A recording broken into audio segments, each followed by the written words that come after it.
when it comes to targeting audiences on Facebook Business Manager, how should I choose my audience? Like, what's the best interest for targeting? Yeah, who should I target and why? You want to share your screen and show them something? Or? Yeah, so for that... Because it's a pretty deep subject. It is. We can definitely do the whole hour just on this one subject, guys, but I'm just going to share my screen here. We'll go into our business manager, just very easy. So once you go into your business manager, guys, let's just see. I'm going to choose anything in here just to show you when we get to the next section. So you're going to choose your campaign, whatever you're trying to do, whether it's get more engagement or more video views or conversions. You're trying to get sales and things like that, right? The next step, which is the second step of the campaign setup here, let me zoom in a little more. You're going to be at the ad set level, and this is where we choose our audience. So for any of you that are new to the world of marketing on social media platforms, it used to be called the Facebook Business Manager. What Jorge is moving around here is now called the Meta Business Suite. If you don't know, because you're living under a rock, Facebook is no longer called Facebook, it's called Meta.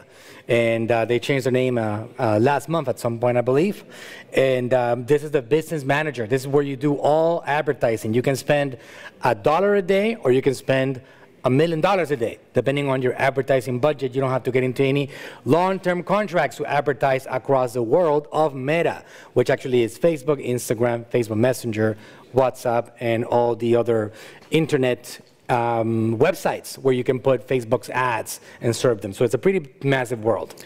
Right. So the easiest way to find interest to target is you go in here, and then you're going to choose your age. So you should have an idea of who you're trying to sell, right? So let's just say 36 to 56 women.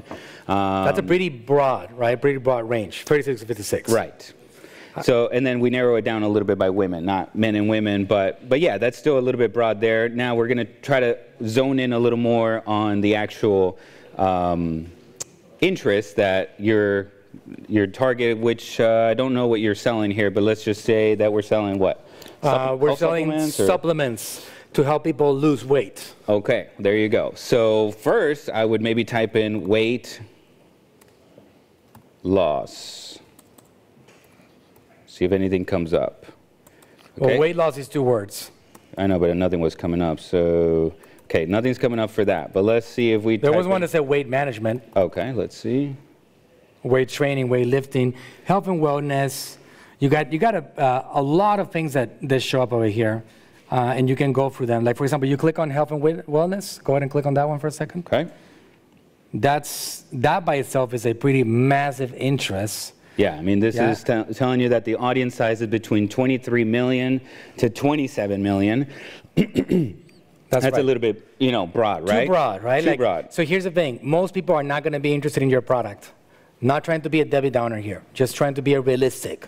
You have a country that has 240 million people active on the Facebook world of apps, on the Meta world of apps, and most of them are not going to want to buy your products. So you got to be a lot more specific, narrow as to who you're trying to target over here, and that's what you want to narrow your audience, and you want to keep on segmenting until you get to an audience that it's 1 to 2 million people. Right. That's what you want to target. It also allows you to test other audiences. Split testing on social media is extremely vital. You don't want to just do what 25 million audience people and hope for the best. You want to do, like for example, if you do a television campaign, generally it's very broad marketing. If you do a newspaper campaign, it's broad. Like if you do a newspaper, it just goes out to everybody. It goes out to everybody. You don't actually get to print ads depending on the demographic of the person or the city or the zip code or nothing. It's just going to go out to everywhere. Social media is very different. Social media is extremely detailed on who do you want to target. What makes Facebook what it is today is the ability to give us advertisers micro data about each individual user. You can actually find out specifically if you want to target in front of married people, recently divorced people, people that are having a birthday, people that have children, people that live on a certain zip code. For example, if you wanted to target people that have the ability to purchase high income demographics. Well, let's go ahead and find that over here for a second, just so we can demonstrate that. Some people that have, let's say that you have a product that you sell. Let's talk about these two scenarios over here. You have a product that you want to sell that actually is a product for more higher end. Like let's say jewelry or something. Well, there's a beauty cream that I went the other day with my wife to it's an interesting story because she takes me, my wife and I like to hang out with each other a lot, right? So we kind of go to different places sometimes, and maybe some of these places I don't even fit in. So I went to this place that she said, we have a party from one of my friends, and it's, yeah, boys and girls, we're all gonna go. And it was on a shop that have designer clothes downtown over here. And I'm like, okay, cool, baby, let's go. Get a babysitter, get all that stuff going on. And I walk into that place, and there's 5,748 females. Not a single man was in that place. I felt like, what the heck am I doing over here, right? So it was super awkward.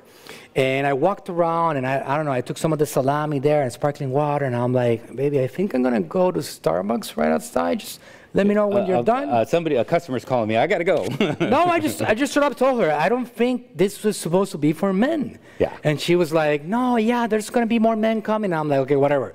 The point of the story is that they were there with a salesperson from a beauty cream that's one of the most expensive in the world called 𝗙𝗢𝗟𝗪. Any girl can tell me? 𝗙𝗢𝗪𝗪. Does that sound like a cream? I think so. Yeah.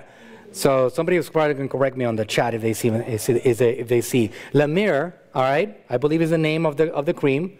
Carly, is that right? Yeah. It's 𝗙𝗢𝗪, right? I think that's that new face cream that's supposed to be really. I'm asking the girls. It's not really new. They've been around for ages. Yeah. Okay. So an 8-ounce little container of 𝗙𝗢𝗪 is going to cost you $330. All right. Katie, you're Googling it, right? Yeah. 𝗙𝗢𝗪, all right? Yes. So it's pretty incredible. Now, you go to Amazon and you're going to find $10, $20 creams. Their cream is $300-something. And they explained like the story behind it, and there's some incredible branding and marketing on it, and it's absolutely insane what these guys do with that particular brand. The point is this.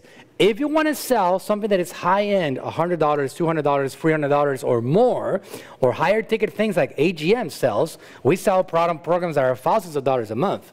You need to target the income demographics that is actually going to be qualified for that. Because if you go after the zip codes of the maybe lower middle class, the ones that are making $30,000 a year household, $20,000-something a year, whatever that may be, well, you're not going to be able to sell that beauty cream. But if you target the other ones, you have a higher likelihood of finding the right people. So Facebook has a connection with the public data that we have access to, which is the IRS data. So you can target based on income demographics. So Jorge, what do you see over here? Yeah, so they buy all that data from I guess the IRS. I didn't know that part, but I know that they get it from also credit card companies. You know, everybody sells our data, and Facebook knows everything. I think everybody is in agreement with that. So that's how they're able to come up with these income, and they segment this by the top 25 to 50%, 10 to 25, etc. You can go straight to the top and go top 5% of zip codes in the United States. That's where we want to show our ad. Now, what I'm doing here is I'm actually narrowing it. Remember, we health and wellness. We first started with health and wellness, yep. Or we can say so. Health and wellness. It was 25 million people. All right? Mm-hmm. Supposedly, which I guarantee you is a lie, there's not 25 million people interested in being very healthy or dedicated to their health. All right? Otherwise, we wouldn't have so much obesity on this country. But so you see how it's kind of incorrect data. It's too broad. It's not going to help you sell your products because most people are not going to be interested in that. Maybe they see your product, like my Natural Slim brand, and they will see the product and be like, that looks like a great idea for me to lose weight and feel healthier. Maybe after the holiday season. They're not ready for that. So you got to really, really tighten out that particular audience, or you're going to waste a lot of your money. So now what happened here? We went to... I actually changed this to skincare because we're using that example, right? So skincare, but then we narrowed it down to the top 10% zip codes in the United States. Whoa! So now we're down to 1 million people, Exactly. right? So you see 1 to 3 million people actively using Facebook, Instagram, Messenger, and the family apps of the Meta world. So now you're looking at an audience that you can target. So this should be like a big mic drop for a lot of you guys. I'm not going to drop my mic because it's an expensive device, but this is a very, very big deal for you guys. Now, if you're on the opposite side of the spectrum, right? Like let's say you are selling a $10 product. First of all, just selling a $10 product on Facebook, you're not going to be profitable. Let's just come clean on that, all right? If you have a product that is actually $10, $15 in value, that's what it costs, it's very difficult to become profitable just selling that product because you're going to have to spend how much money to get that customer? I mean, at least $10 or more. If you're spending $10 to acquire a customer for the first time, you're an absolute genius, all right? How much do we spend in natural slim? I'm saying if you're selling a $10 item, and let's just say that it's very polarizing, you're getting a lot of attention. Yeah, I mean, you're not going to get it for less than $10, so you're not making money, to your point. So just to give you guys full disclosure, right? How much do we spend to acquire 1 customer for the first time on a brand like Natural Slim, which is doing multiple 8 digits a year? About $40.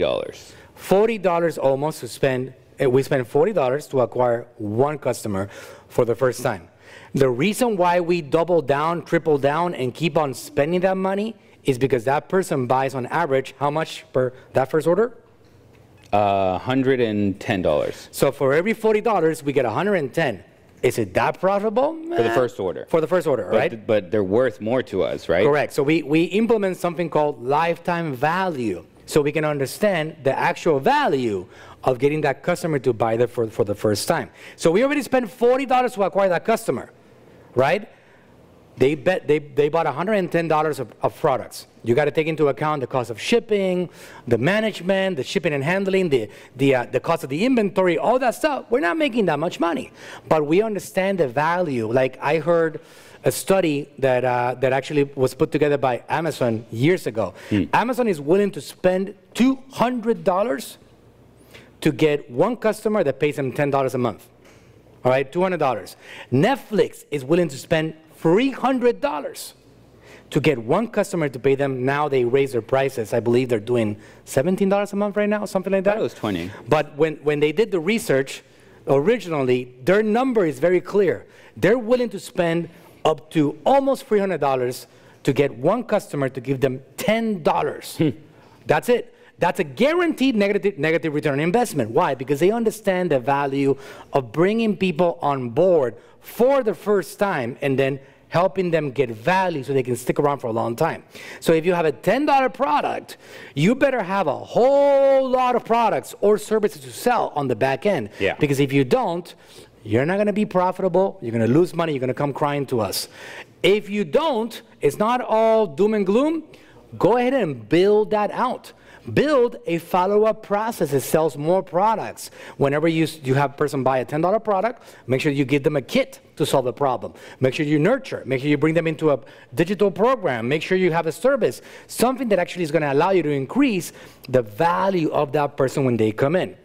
Yeah, or they can also just go the organic route and start posting all over social media, be omnipresent. TikTok, for example, is a good platform that you can use to blow up and get a lot of attention. If you post consistently multiple times a day, you will get a lot of attention, and then you can use a little link in the bio there and then send people to your shop. But then that's all organic. You're not spending on ads. You got to put in your time. So there's that. But I mean, that's minimum investment, so it's gonna give you a return there. Right. We're gonna talk about opportunities that are present right now for people that don't have a lot of budget. Before we do that, Jorge, why don't you just go to the other end of the spectrum? Let's say that we have a $15 skincare cream, and we want to find the people that like to purchase stuff on Amazon, on Walmart all the time. The ones that are lower demographic, the ones that are not making a lot of money, they need to find discounts. They need to find like some kind of opportunities. They want to be involved in some flash sale deals or giveaways or whatever. So so some good audiences for that type of audience, like you're talking about there, is either online shopping. You can also go with engaged. Well, online shopping, look at that, 33 million people. Yeah. Right? And that's just women. Yeah. So basically, Facebook is saying, okay, check this out. Online shopping is 36 to 56-year-old women. Yep. So basically, Facebook is saying that 100% of the females out there are online shopping. Just do the math, right? So 240 million people active on Facebook. Let's say half of that is actually female. So we got 120.